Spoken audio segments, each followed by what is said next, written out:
Jai Hind to all the amazing learners. First of all, I would like to wish you all a very happening good morning and hope that all of you are in good health. So, without wasting much time, today we will come to our topic of history for class 10th social science.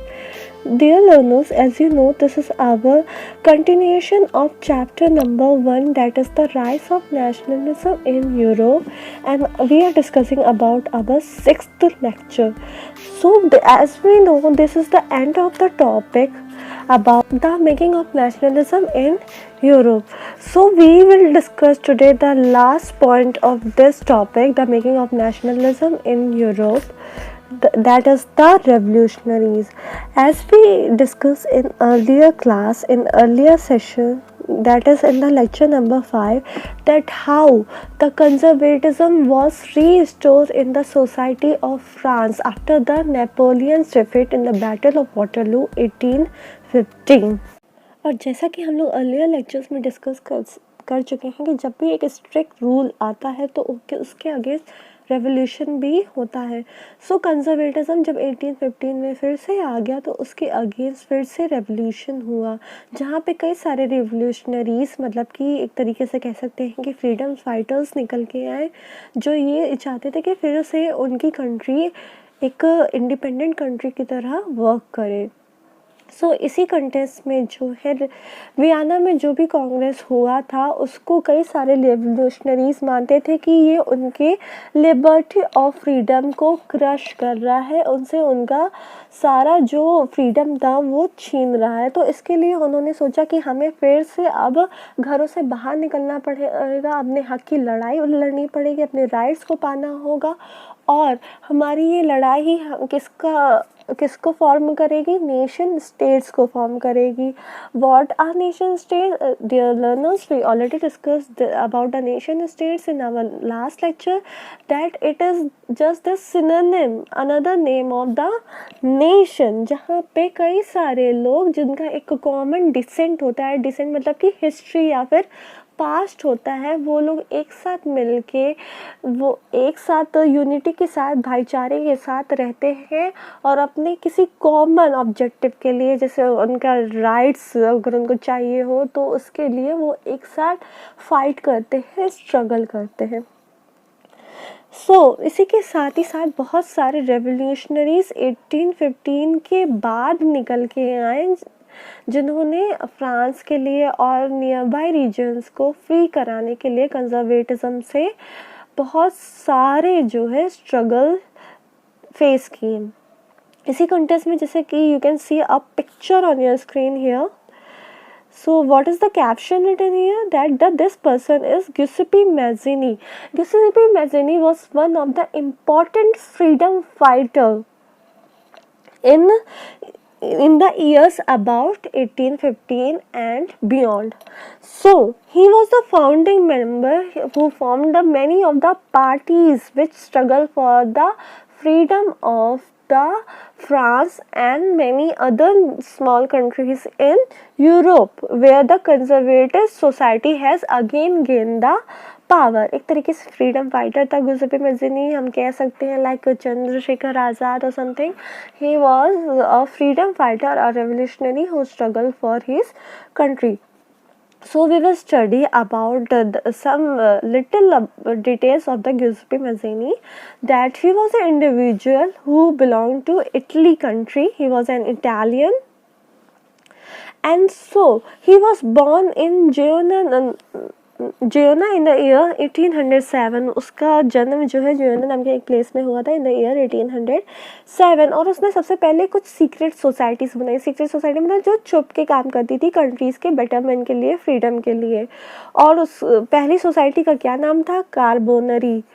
So the first party which was joined by Giuseppe Mazzini and struggled for the freedom of its birthplace was the Carbonari. And as he was very young and he was filled with all the enthusiasm and zeal, he fought and openly came forward for the rights of its fellow citizen. Because of this only he was sent into exile. Exile means देश निकाला और banishment in the year 1831 for attempting a revolution. मतलब उसने कुछ एक लड़ाई लड़ी थी लिगुरिया नाम के प्लेसेस पे और उसकी वजह से उसको देश निकाला घोषित कर दिया गया था।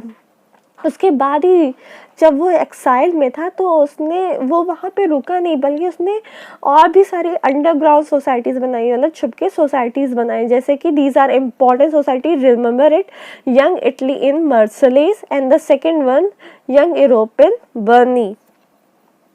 So remember these important point, young Italy in Marseilles and second one young Europe in Bernay. और इसके मेंबर्स कौन थे? इसके मेंबर्स जो हैं वो लाइक माइंडेड यंग मेंस थे, मतलब कि खूब जोश से भरे हुए यंग पर्सन्स थे जो कि डिफरेंट प्लेसेस को बिलोंग करते थे, like Poland, France, Italy and Germany even.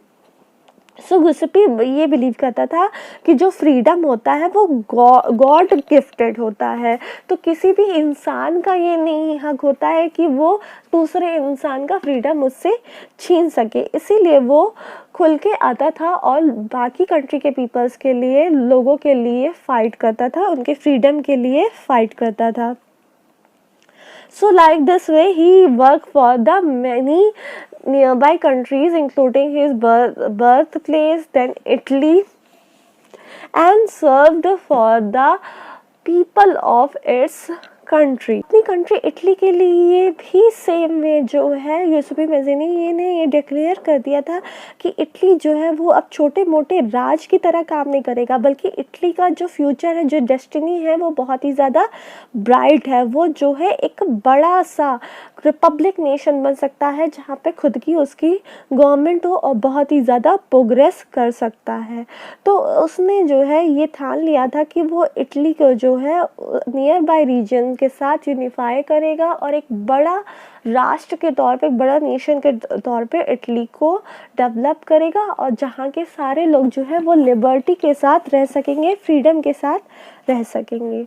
और इसी तरीके से जब सीक्रेट सोसाइटीज़ के बारे में बाकी प्लेसेस के लोगों को पता चला तो वो सब भी ऐसे ही सीक्रेट सोसाइटीज़ बनाने लगे और ये सोसाइटीज़ बहुत ही कॉमन हो गई. कहाँ पे? जर्मनी में, फ्रांस में, स्विट्ज़रलैंड में और पोलैंड में. यूसुफी मज़ीनी का ये जो कंटिन्यूस एफर्ट था और उसकी ग्रोइंग पॉपुलैरिटी को देख के बहुत सारे जो कंजर्वेटिव्स लीडर थे वो बहुत ही ज़्यादा डर गए थे. और इसी कंटेस्ट ने मेटरनिच कौन था? मेटरनिच वही था जैसा कि हमने लास्ट लेक्चर में डिस्कस किया था. He was the Austrian chancellor who headed और hosted the Congress at Vienna, in which Treaty of Vienna was signed in the year 1815. Dear students, as we are continuously revising the old topics in our current lecture also, so I request you all that you all don't forget these points, and these are very important for the CBSE board examination of your class 10th.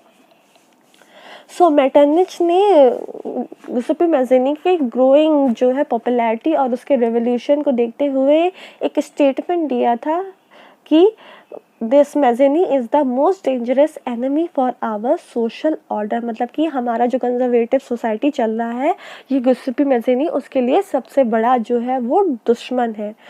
So dear learners, try to remember these quoted word also. जो quoted words आते हैं किसी speaker के द्वारा बोले गए हैं, ऐसा आपके कमिंग चैप्टर्स में बहुत ही ज़्यादा कॉमन चीज़ें हैं ये सब. और इसी के कंटेस्ट में क्वेश्चन पूछ सकता है, like the statement will be given to you in the question that who said this statement, for whom this statement was said, then which were the secret societies joined by the Giuseppe Mazzini or formed by the Giuseppe Mazzini. Like this the question can be asked in your examination. So you can see that while discussing the lecture only, we are also discussing the important question which can be made out of your current topic. So be very attentive in listening up your lectures. So with this we are ending up our this topic, and we are not moving very much further, not creating the lecture a very long lecture. And in the next lecture we will come to the new topic of the age of revolution.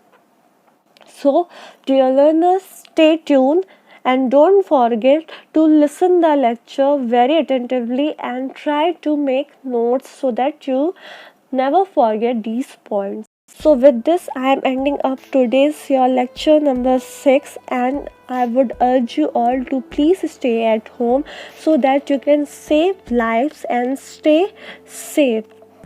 Dear learners, don't forget to like, subscribe to the channel and mark your attendance. To comment below your name so that I can know that how many of you are attentive with these lectures.